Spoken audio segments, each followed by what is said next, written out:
the Biden administration is under attack from the radical left. Yes, from their own. Today, for a while, Sally Yates was trending on Twitter. Why? Because she's a woman and Attorney General Merrick Garland is a man. And in case you haven't noticed, he's a white man. Yesterday, Joe Manchin was trending because he was accused of racism, and so was Kyrsten Sinema. Both senators, the racism allegations came because neither Democrat was willing to go along with H.R. 1, the progressives' plan to federalize our elections system. Now, their feeble attempt to fight back against the GOP's election integrity effort is spreading across the country.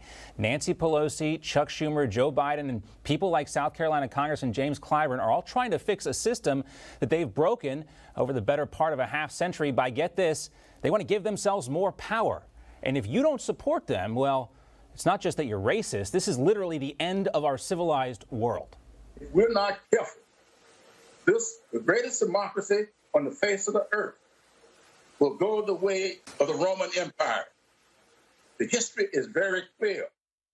Well, I'm glad he said that because the history is pretty clear here. He's right about that. The history of the Roman Empire's fall and every failed empire's demise is that too much centralized power always leads to corruption, and corruption leads to failure. Power tends to corrupt, and absolute power corrupts absolutely. That's been true from Caesars to Hugo Chavez. What Democrats want this time is the very definition of insanity. More power for the federal government, and in this case, more power over the people who are supposed to hold them accountable, voters, you. Now, their plan is to accuse Republicans and the opposition of, quote, misinformation and baseless claims, and what they call misinformation, you call facts, inconvenient truths, if you will. Dr. Fauci, COVID, China, and the lab leak, crime out of control, inflation, a clear and present danger. The sustained and dire immigration crisis, critical race theory is dividing our communities. But even though that's been exposed too, like all those other points of misinformation, the Democrats remain committed to wrapping race and gender around every single policy they pursue, which brings us back to Sally Yates and Merrick Garland. According to the internet and the experts at the Washington Post opinion section, Sally Yates would be prosecuting Donald Trump right now if only we had a female attorney general. The law and the facts don't matter here, but gender, race, and political parties certainly do. But what's really happening here, what the Biden Justice Department seems to be doing, and wisely so, is defending the constitutionality of executive privilege. And the office of the president in today's ravenous and totally corrupt age, or totally corrupt corporate media age. Here's the backstory on this DOJ stuff. Donald Trump was sued for defamation by a writer named E. Jean Carroll.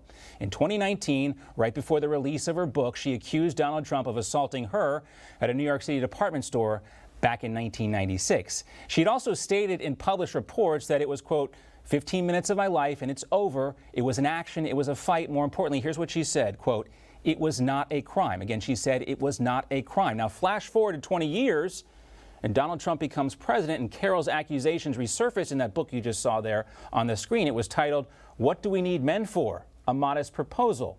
Now, when asked about the accusations, President Trump denied the incident ever happened, and even knowing Carroll, saying, quote, that she's not his type. Carroll then sued President Trump for defamation, essentially saying that he had no right to deny the 20-year-old accusations that she brought up in the same breath as her book. Now, both Merrick Garland and Bill Barr's Justice Departments have acknowledged that being the President of the United States affords a person some special privileges, especially when someone can accuse the President of something 2 decades later with no physical evidence, and then publish that information in a book, and then sue the person who denies those same allegations. The government will, and probably should, pay for the president's defense in hopes of stopping what would be a media merry-go-round of accusations and endless lawsuits and legal bills.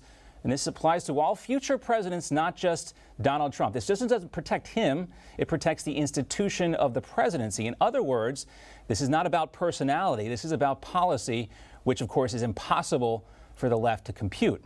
So today's left is yelling that Merrick Garland sucks because he's a dude. Toss him out and give us Sally Yates because gender, right? Whatever it takes to get Trump is really what they're saying. Yesterday, they were after Joe Manchin and Kyrsten Sinema for wisely standing in the way of H.R. 1, which federalizes the election process, and for failing to cave on the filibuster, which in the past has always protected minority rights since the early days of our republic. So how far out there is the left? How far out have they gone? Well, let's throw Cher into the mix, who is apparently a big influencer.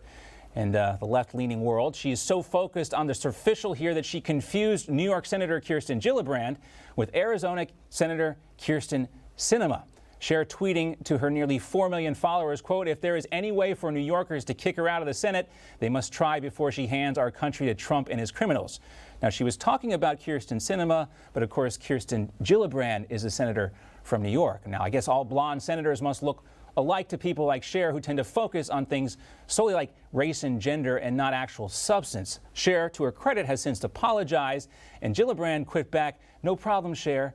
Of course we can turn back time." You get what she's saying here. Let's welcome in now Matt Walsh from the Daily Wire, host of the Matt Walsh Show. Matt, great to see you. Thanks for having me. All right, so Kirsten Sinema, Kirsten Gillibrand, they look alike, I guess, to people like Cher. But are you surprised to how far this has gone with this stuff?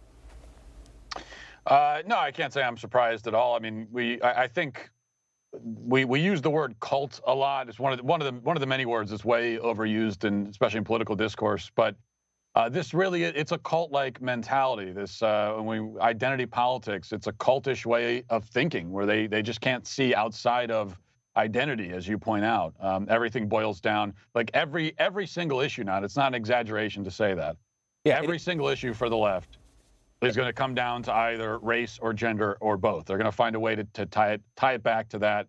And it's I think cult is the way of describing it.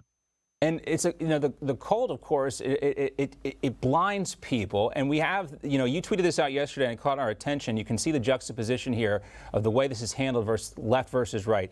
Ellie Kemper, who a lot of folks know from The Office, she was part of some St. Louis beauty pageant a million years ago, I guess back in the 80s.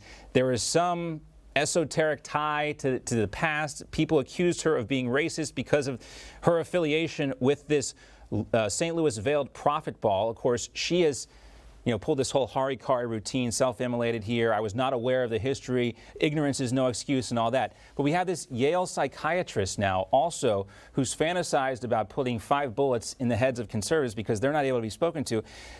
She doesn't apologize. I guess Yale has come out and said they're not having her speak there anymore because her thoughts on shooting people are not consistent with their values. But again, we see the disparity in how these things are treated, Matt. And she didn't. Go ahead. Sorry, yeah, she didn't apologize at all. In fact, she doubled down. And again, I think it has to be emphasized that what she said, these were violent fantasies about killing white people just on the basis of their race. And she said that she could shoot a white person and walk away with a pep in her step, joyously bouncing away and feel no remorse for it. This is. We're talking violent, bloodthirsty bigotry of the most debased kind. Not only did she not apologize for it, but she doubled down and said that she's not gonna. She does important work. She's not going to apologize for it, and even that somehow this is part of healing the country. I don't know. Kill all the white people. That's how you heal the country.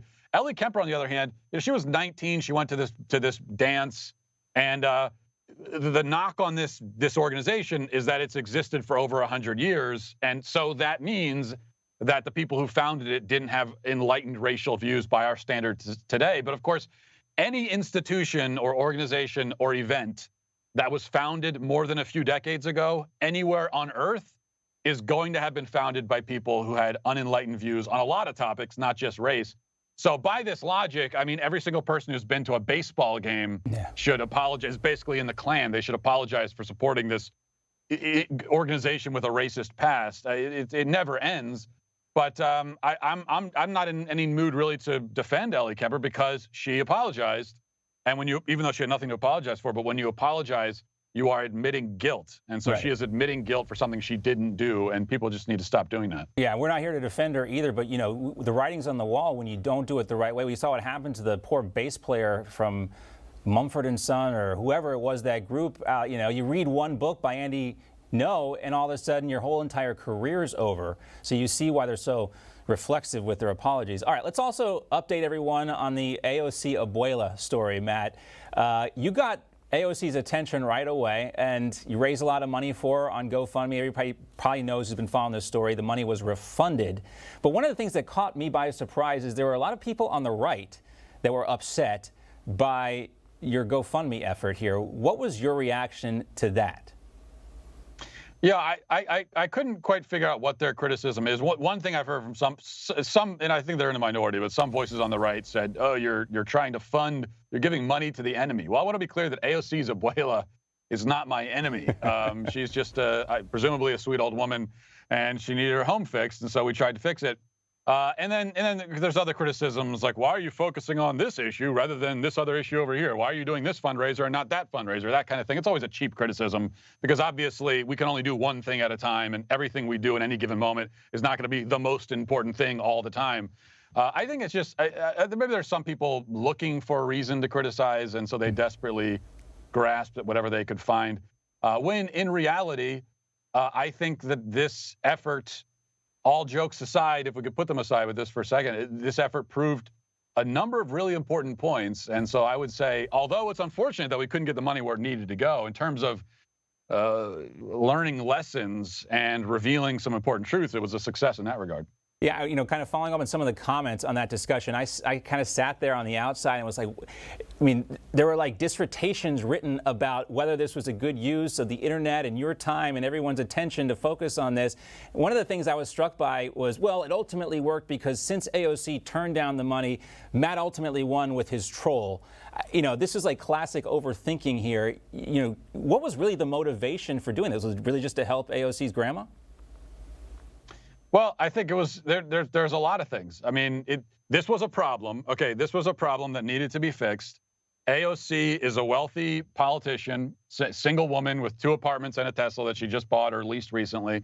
She, for whatever reason, didn't want to give her own money to fix her grandma's house. And what she said was that she was waiting. This is a systemic problem, and she's waiting for a systemic fix, meaning she's waiting for the government to do it.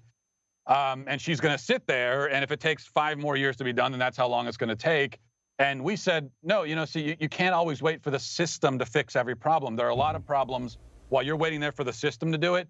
We can just do it. Individuals of their own free will and volition can get together and fix these problems. AOC turned down the money, and it seems like, or quote, someone in Abuela's family turned down the money.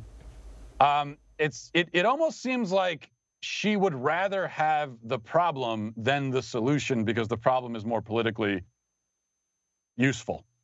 You certainly could make that case. Why would anybody turn down that much money to improve the living conditions in a place like that she talked about? But interesting stuff, interesting conversation started as a result. Always interesting. Matt Walsh, The Daily Wire. We'll see you on the Matt Walsh Show. Matt, thanks for your time. Thanks a lot. Appreciate it. Hey, I'm Rob Finnerty. Thanks for watching. If you enjoyed this video, please join the conversation in the comments below. Don't forget to subscribe, too. Hit the bell icon to be alerted to breaking news. And remember, there's a whole lot more on Newsmax TV, America's fastest growing cable news network.